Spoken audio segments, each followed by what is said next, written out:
அரசு பணியாளர்கள் மற்றும் காவல்துறையினர் நலனுக்கான தாவேகவின் செயல் திட்டங்கள். அரசு ஊழியர்களின் நீண்டகால கோரிக்கையான பழைய ஓய்வூதிய திட்டத்தை மீண்டும் செயல்படுத்துவது குறித்து தாவேக அரசு கனிவுடன் பரிசீலித்து மதிப்பீடு செய்யும். 5 ஆண்டுகள் அல்லது அதற்கு மேல் பணியாற்றிய தற்காலிக ஆசிரியர்கள், செவிலியர்கள் மற்றும் பணியாளர்கள் அனைவரும் தாவேக அரசால் பணி நிரந்தரம் செய்யப்படுவர். பதவி உயர்வில் ஊழல் ஒழிக்கப்படும். அரசு ஊழியர்களுக்கான இடமாற்றங்கள் முற்றிலும் வெளிப்படையான முறையில் கால வரையறைக்குள் உட்பட்டு நடைபெறும். காவலர்களின் அடிப்படை ஊதியம் 18,200 ரூபாயிலிருந்து 25,000 உயர்த்தப்படும்.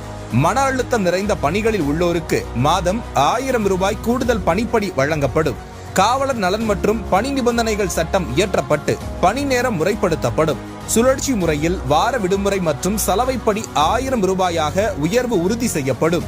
மதுரை, கோவை, திருச்சி, நெல்லை, சேலம் மற்றும் வேலூர் ஆகிய முக்கிய நகரங்களில் பிரத்யேக காவலர் நல மருத்துவமனைகள் நிறுவப்படும். பெண் காவலர்கள் பாதுகாப்பு நெறிமுறை பணிகளுக்கு பணியமர்த்தப்பட மாட்டார்கள். அவர்களுக்கென தனி ஓய்வறைகள் மற்றும் நடமாடும் கழிவறை வசதிகள் அமைக்கப்படும்.